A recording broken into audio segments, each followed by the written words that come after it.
Joining me from the World Economic Forum in Davos is Belgium's Foreign Affairs Minister Maxime Prévot. He took on his role 1 year ago and it's been marked by major geopolitical uncertainty and shifting power dynamics. Minister, welcome and thank you for joining us. Thank you. The World Economic Forum is taking place this year as the United States ramping up Russian rhetoric regarding possibly Washington taking control over Greenland and all the threats to Denmark. Donald Trump is in town here in Davos, expected also to meet the European leaders. What's Belgium's strategy when it comes to protecting Greenland and supporting Denmark? We absolutely need to be united on this issue. Frankly speaking, the attitude of the US is incomprehensible and unnecessarily hostile. If they have concerns because maybe they have identified some threats in the region of the Arctic, okay, we are able to understand that and maybe we will discuss together in order to address those fears, those threats. And it already exists today. A partnership, an agreement between the US and Denmark in order to allow the US to deploy armed forces on Greenland if necessary. They only have one military basis today. It is possible to have more in the future according to the current agreement. So it's not necessary to take on an aggressive manner, an hostile one, any square kilometers of Greenland. It is really a red line for the European countries. But how do you explain in this case why the United States and the US administration is not listening to this argument coming from Europe, from the European allies, NATO allies? There is no rational explanation, frankly speaking. It is possible to address together those potential threats in the Arctic region. So let's do it. But having some blackmail, some threats against allies within the NATO family, this is totally unacceptable. So we will take the opportunity of the Davos meeting in order to share this message. The King of the Belgians and my Prime Minister will have a meeting with President Trump, and I hope that it will be possible in the coming days and weeks to go back to a more reasonable way of thinking and acting. I think it's crucial. It's not only a crisis, it is really a turning point. And when you face a turning point, it demands action and certainly not hesitation. And the threats, the additional ones, related to some European countries, because they've decided to send some soldiers to Greenland, it's also something totally unacceptable. And it is crazy to listen to the US explaining that the concern that the fact that some European countries have sent soldiers to Greenland is a kind of anti-American act. It is the opposite. It is the manner to demonstrate that we intend to take into account on a better manner than in the past the different fears expressed by the US, and that the NATO allies, and especially the European countries, have really the intention to take into account those fears and to secure in a better way the Arctic region in the future. Donald Trump started making the statements regarding Greenland on his first term since 2019, and the European Union really engaged in the diplomatic dialogue ever since. It's why we absolutely need to take into account this moment, and we cannot, in Europe, we can no longer depend blindly on the security provided by the US. We have a date with ourselves, and we absolutely need to develop our autonomic strategy on military aspect, energetic aspect, technological ones also. Otherwise, we will have a weakened Europe. And Europe is more than a political united institution. It is also a big force with 450 million of people. with wealthy countries.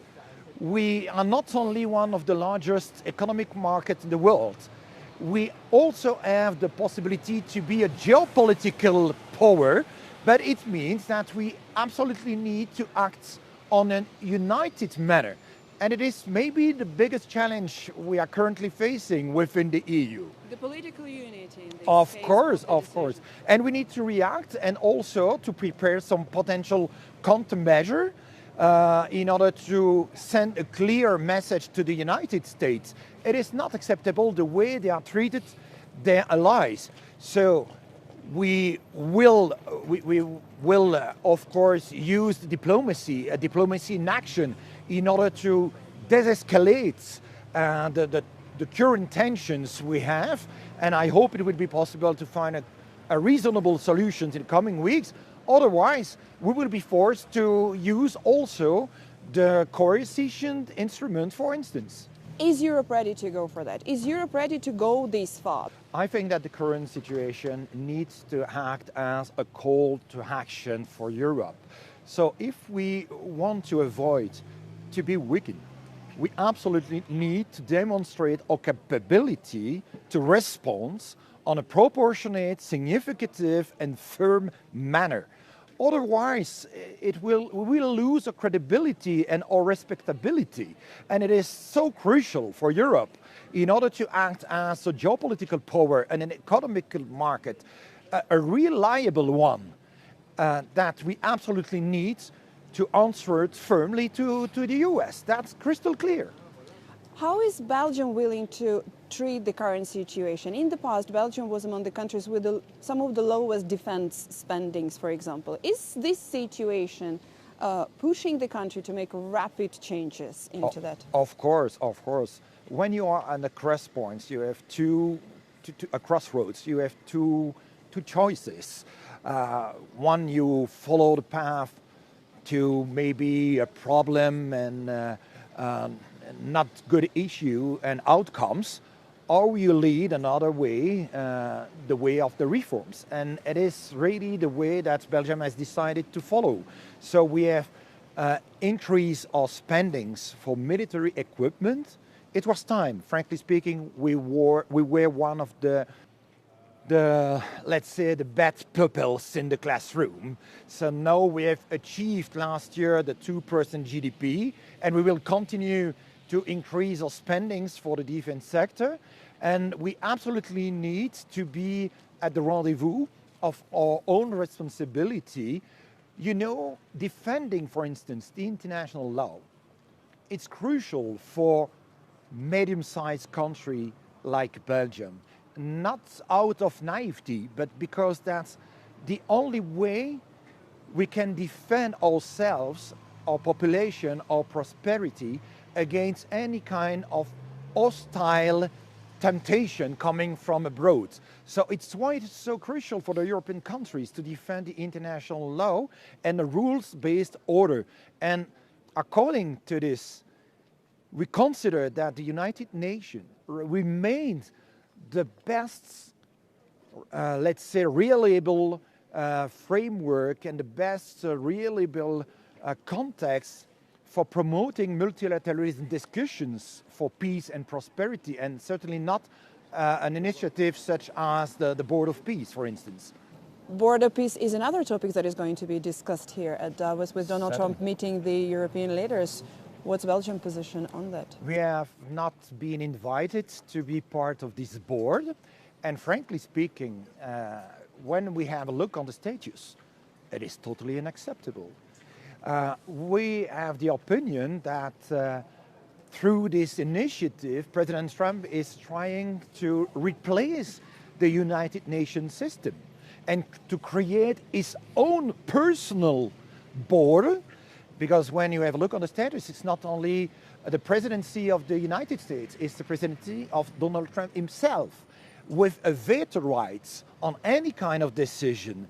And it is not acceptable. We absolutely need to reform the United Nations and maybe to create new opportunities for permanent member states coming from Africa or Latin America or Asia. but certainly not to But you do create agree such that a it new has bond. to be reformed, do you? And Of course, of course. that's why there is a void which has to be somehow filled But in. there is a current process of reforming the UN called UN 80, trying to merge some agencies to create new opportunities in order to be more efficient. But creating something new in order to bypass the United Nations, it is certainly not the way Belgium intends to follow, and neither to support. Finally, and very, very briefly, another strategy coming from the United States is abrupt and last-minute announcements regarding the tariffs against certain countries. There was 8 NATO members, there was France on Tuesday morning, is your neighbor. How do you behave and what do you do if tomorrow that's Belgium? For more tariffs. We already act together with my different foreign minister, the different colleagues of the European countries, trying to identify how to react on an adequate, appropriate and firm manner. I had a meeting yesterday with some of my colleagues discussing about that under the lead of Kaja Kallas, the High Representative of the Commission for the Foreign and Security Policy of the European Union. And of course it is not acceptable. We absolutely need to avoid any escalation on this tariff war. Otherwise it will be bad for both parties, also for the US. We also have instruments in order to react. But I think that we prefer a reasonable solution that's a kind of escalation in threats from both sides of the oceans. Minister, thank you very much for your time. Thank you so much. Thank you.